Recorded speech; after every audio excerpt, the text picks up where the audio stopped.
అన్యాయమే, ముమ్మాటికి అన్యాయమే. దానికి ఇప్పుడు కటకడబడిన ప్రయోజనం ఏమన్నది? చూడు, నా హృదయము పరాధీనమైపోయినది. అదే ముఖ్యంగా నేను అడగదలిచినది. ఎందువల్ల పరాధీనమైనది? నేను కురూపిన కూడా చేతనా, విద్యా విహీనురాలిన కూడా చేతనా, వినయ సంపత్తి లేని దాన్ని కూడా చేతనా? ఎందువల్ల ఎందువల్ల మీ మనసు పరాధీనమైనది? నిజంతో లోపం ఉన్నది ఎవరన్నారు? తమరు భూదేవి కంటే సహనం కలవారు, జాహ్నవి కంటే పవిత్రురాలు, మీద మించి రంభ కంటే నేర్పు కూడా కలవారులే.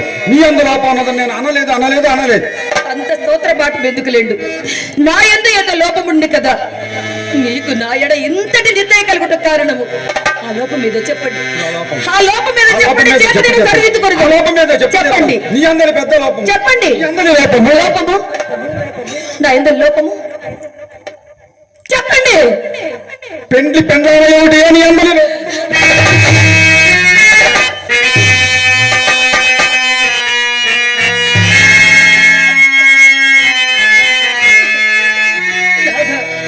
పరితప్త హృదయుడైన నాతో పరిహాసం ఎదులకు స్వామి. కులకాంతలన్నిట్లు దుఃఖ పెట్టకూడదు నాదా. ఇప్పటికే మీ అనాదరణ వలన నా హృదయం కుమిలిపోవచ్చున్నది స్వామి.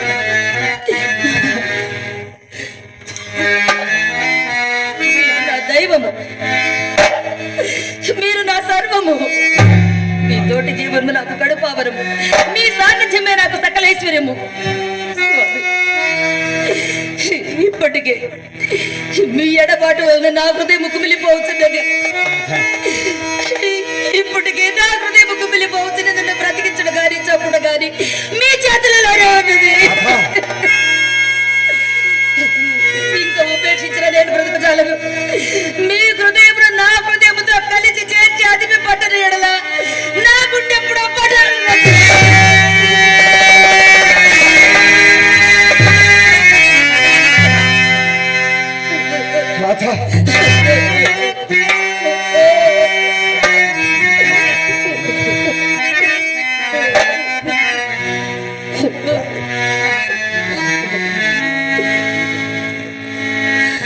మోహాంధకారము నన్ను నల్లపూస చేసి వచ్చినది రాదు.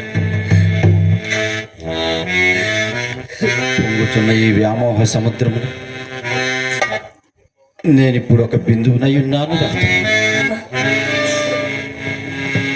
ఈ వ్యసన ప్రవాహం నన్ను ఎచ్చటికో ఈడ్చుకొని పోతున్నది రాదు. అందు ఎందాక కొట్టుకొని పోదునో నాకే తెలియదు. ఇప్పటికింతకంటే చెప్పగలిగినది ఏమి? నీవు ప్రాజ్ఞురాలు, విద్యావంతురాలు,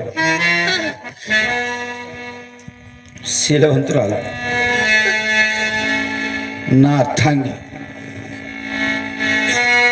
నన్ను అర్థం చేసుకుంటావు అనుకుంటున్నా. ఇక నాపై అసలు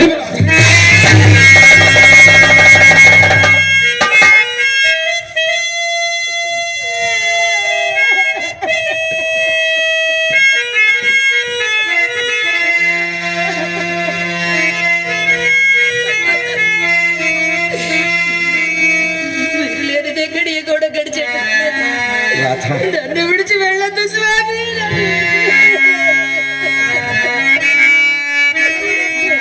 రాత అది ఎవరో వస్తున్నట్టున్నారు. రాత నీవు లోనికి వెళ్ళి నన్ను విడిచి వెళ్ళటానికి, నన్ను తప్పించుకొని పోవడానికి, నన్ను మభ్య పెట్టడానికే చెప్తున్నారు కదా. కాదు రాత, నేను తప్పకుండా మళ్ళా వస్తాను. తప్పకుండా మళ్ళీ వస్తాను రాజు. తప్పకుండా వస్తాను. మళ్ళీ వస్తారు. నా మాట నమ్ము రాజు. నా కోసం వస్తారు. తప్పకుండా వస్తాను. నీకోసమే వస్తాను.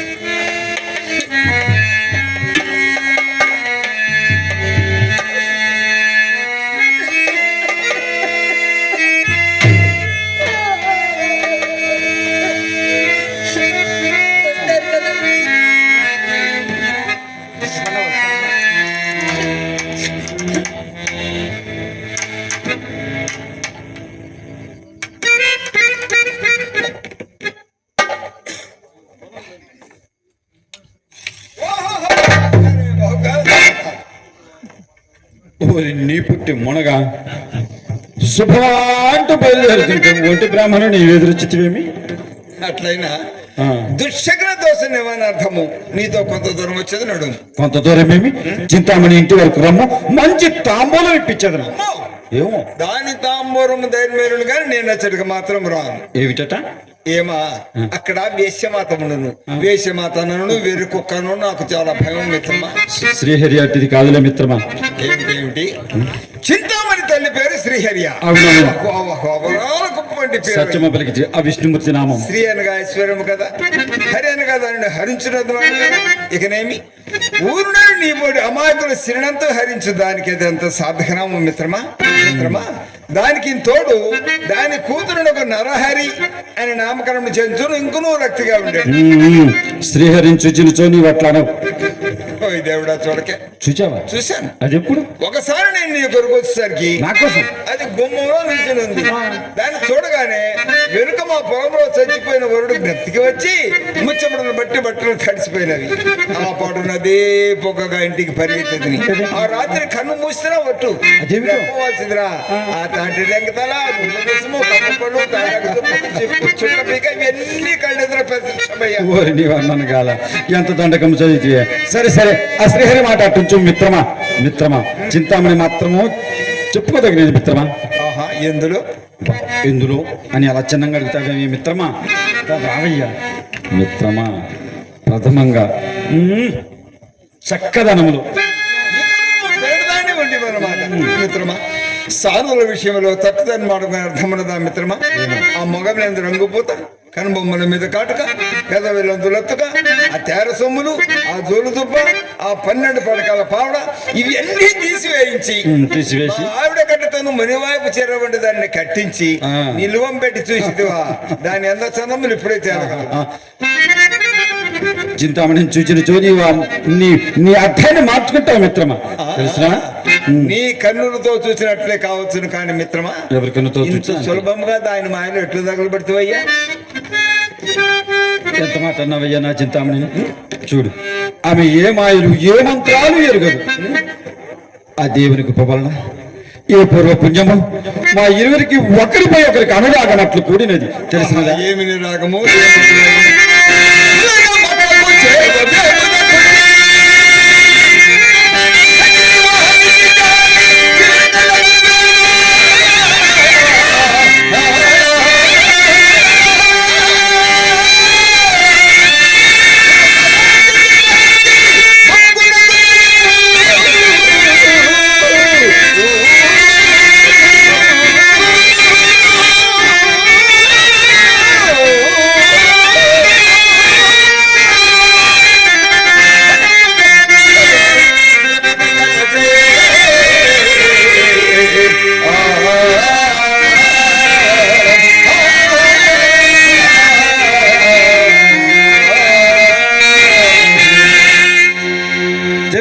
ఏమో తీయగానుండని వేమారెడ్డి గారు రాయలేదా?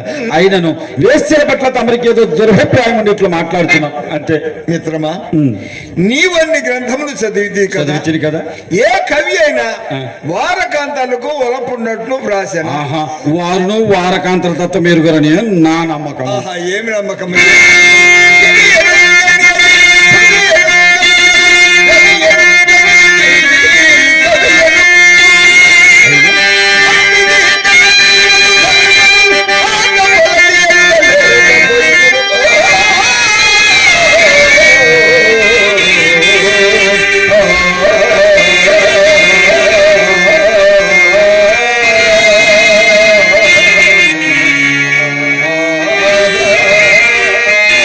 సరే మిత్రమా నీ మాటకే వద్దాం. వేశ్యలో మాత్రం యోగ్యురాలు ఉండకూడదా? మంచివారు ఉండకూడదా? గుణవంతులు ఉండకూడదా? శీలవంతులు ఉండకూడదా? మిత్రమా కుంభరాములో ఇత్తడి మంతులను పడమకెత్తలలో పతివ్రతలను ముందు మాటే కానీ ఇక ముందు పుట్టబోరు కూడా.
ఎన్ని దినములు నీ కొరకు ఎదురు చూస్తున్నాను మిత్రం.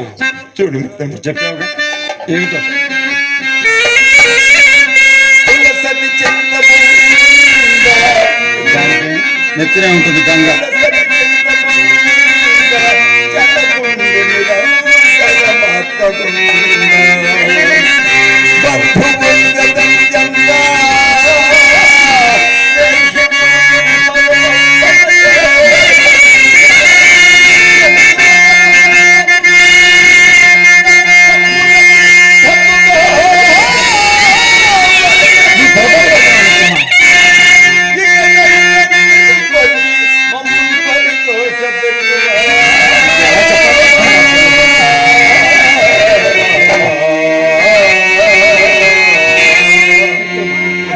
చెప్పినదంతా యథార్థమే కాని అవిని చూడండి నాకు చిత్తశాంతి లభించదు మిత్రమా. ఇప్పట్లో నీవు ఎన్ని చెప్పినాను నిక్కమముగా నా చెవులకు చేరనే చేరవయ్యా, చేరనే చేరవు.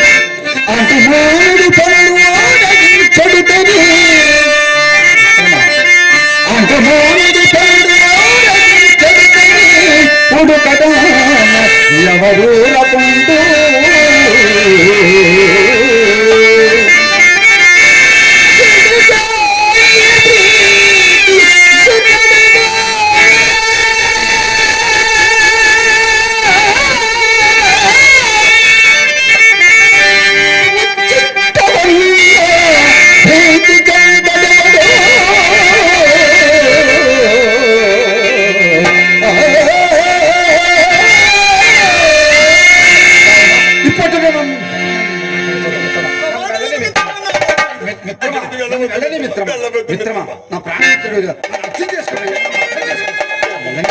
నిన్ను మాత్రం ఎక్కడికి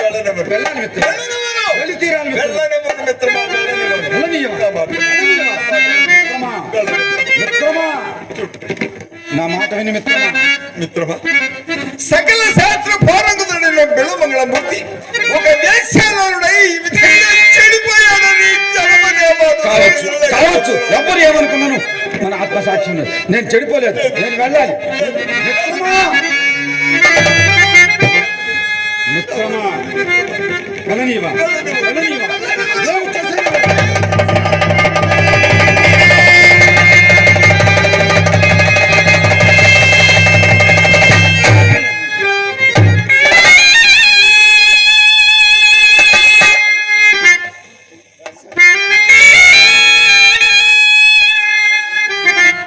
అవురా, గణిత విషయమంత గాఢమైనది.